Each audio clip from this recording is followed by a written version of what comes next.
Como vocês sabem, eu gosto da dimensão intelectual do texto e talvez vocês estejam familiarizados com este capítulo, que é quando o ser humano é expulso do jardim do Éden. Por quê? Porque a serpente convence a mulher a comer da árvore e a mulher convence Adão a comer da árvore. E isso faz com que aconteça a expulsão do Éden, porque Hashem proibiu o ser humano, Adão, de comer da árvore. Vamos nos aprofundar um pouco mais, mas quero começar com uma curiosidade. Qual foi o castigo da serpente? Lembram que foi dito à serpente que rastejaria sobre o peito? E a gente pensa, como assim? Será que a serpente tinha asas ou patas antes? Como era isso? Pois eu quero mostrar para vocês que não era só o Midrash que dizia que sim, que ela tinha patas. E não só isso, né? A nível biológico já foi demonstrado que no esqueleto das serpentes existem certas seções onde se pode pensar que as serpentes, em seu estado evolutivo anterior, tinham patas. Deixando isso de lado, quero mostrar um pouco da mitologia do século VI a esse. Esta é uma das peças arqueológicas que foi encontrada no portão de Ishtar, onde se pode ver claramente que se trata de um réptil. Não há dúvida de que parece uma serpente e tem patas. Isso é da mitologia babilônica. Agora vou mostrar algo da mitologia egípcia que é ainda mais antiga. E um dos seus deuses, das suas divindades, aqui tem o nome embaixo, era uma serpente que tinha patas e tinha braços. Essa mesma divindade tinha outras representações com asas. Aqui vocês podem ver as patas dessa divindade serpente. E aqui também podem ver outras, e há muitas mais, é claro.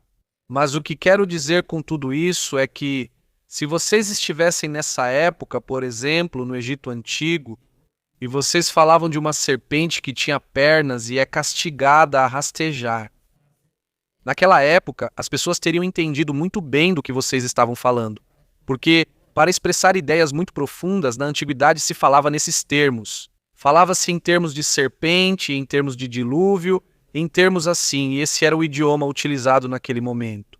Hoje em dia, e essa é uma das, digamos, grandes quedas intelectuais da modernidade, é que as pessoas, particularmente os ateus militantes, criticam a Torá dizendo que é um livro meio caricaturesco.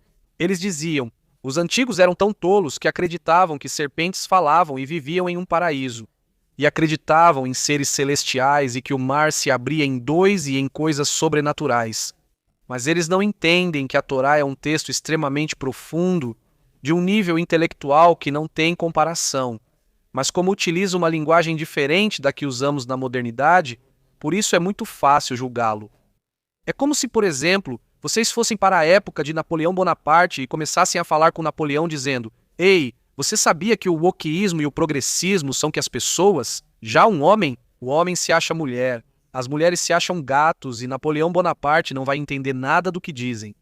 Não é que a ideia não possa ser explicada a Napoleão, mas termos modernos como wokeísmo e interseccionalidade ele não entenderia.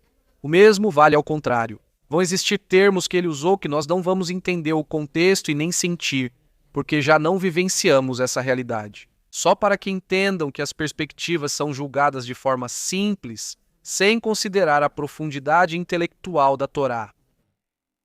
Vamos entrar agora no texto. Gênesis capítulo 3, versículo 3, onde a cena aqui é que a serpente está tentando, que por sinal é masculino, é o serpente e na verdade o ser humano também. Isso vamos explicar mais adiante em outra série, em outro capítulo. Mas a serpente está tentando convencer a mulher a comer do fruto, e a mulher responde: do fruto da árvore que está no meio do jardim, da qual Hashem disse: não comam nem toquem, para que não morram. Ou seja, a mulher diz: não vou comer nem tocar, porque se eu fizer isso, eu morro. Foi isso que Hashem disse. Mas aqui há um problema, e isso é apontado por Rashi, que foi um dos grandes exegetas da Torá e da Torá. E ele diz: um segundo, ela, a mulher, ela acrescentou algo ao mandamento de Deus. Deus não disse que era proibido tocar na árvore, mas sim que era proibido apenas comer dela. Então, o que ela fez foi acrescentar palavras às palavras que Deus disse. Ou seja, Deus nunca proibiu tocar na árvore. Então, o que acontece? Vou mostrar o que diz Dom Isaac Ababanel, um dos meus sábios favoritos. Este é um comentário extenso sobre o capítulo, mas lerei apenas um trecho para vocês. Ele diz: neste capítulo, o que este evento aborda é uma lição para aqueles que filosofam, que investigam com sua especulação sobre os mandamentos divinos e se inclinam para suas próprias indagações e abandonam a Torá de Hashem e seus mandamentos, o que é verdadeiramente uma perversidade e uma ofensa criminosa.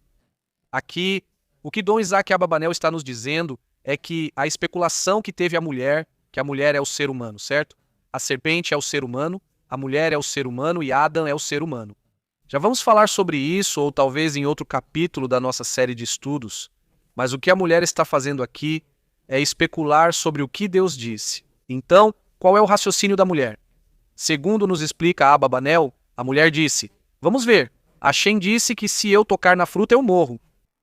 Mas eu vejo que a serpente toca nela, come e não morre.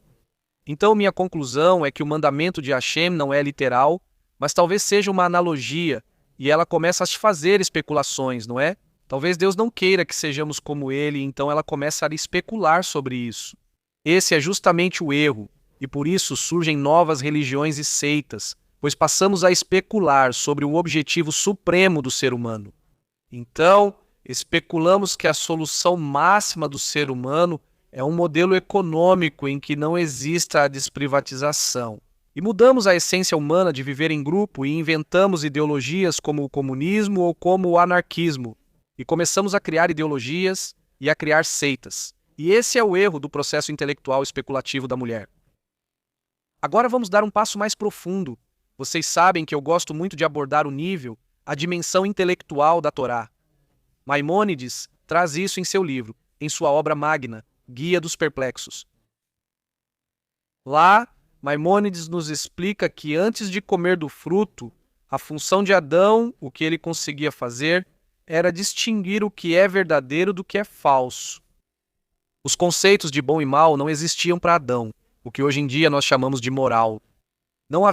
Adão não falava em termos de isso é bom e isso é mal, mas sim Adão falava de verdadeiro e falso. Por exemplo, para um terrorista do Hamas. Foi bom o que ele fez em 7 de outubro? A resposta é que sim, porque no referencial ético, cultural e moral do terrorista, é bom fazer o que eles fizeram. Não, por exemplo, um nazista na Segunda Guerra Mundial achava bom o que faziam com os judeus, pois acreditavam na teoria racial. Então, os seres humanos começamos a construir, não só com o modelo especulativo de qual é o modelo ideal que me leva a uma verdade transcendente, a Deus, ao Deus de cada calvário. Não que eu vá criar modelos sociais onde cada um tem sua verdade moral sobre o que é bom e o que é mal. Ninguém realmente questiona a verdade, mas sim o que é bom ou mal. E é por isso que você tem todos esses conflitos no mundo, porque cada um tem sua versão do que é bom e do que é mal, e cada um tem uma especulação sobre o que é bom e o que é mal.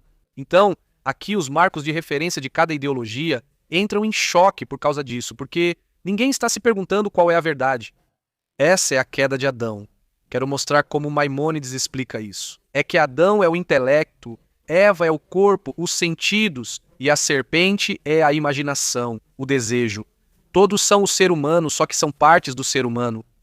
E o que acontece na queda do Éden é que a razão se submete aos desejos da imaginação e dos sentidos, e essa é a queda do ser humano. A consequência de o intelecto ter se submetido à emoção, ao que eu sinto, não, eu me sinto um cachorro, eu sinto que tive uma revelação, e você começa a especular, e essa é a queda do ser humano. A capacidade de deixar de ver a verdade e começar a moralizar, de pensar no que você está distinguindo entre o bem e o mal.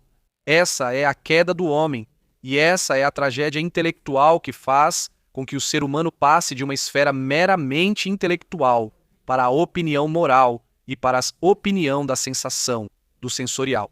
O ser humano opina conforme sente, como no caso de Gaza. As pessoas veem fotos da guerra, escombros, crianças, e as pessoas formam uma ideia do que lhes parece bom ou ruim, baseada em uma emoção. Mas em vez de estarem em um estado de questionamento sobre o que é verdade e o que é falso, essa é a queda do ser humano. E Bizrat Hashem, quando superarmos isso, voltaremos a um estado mais elevado do ser humano.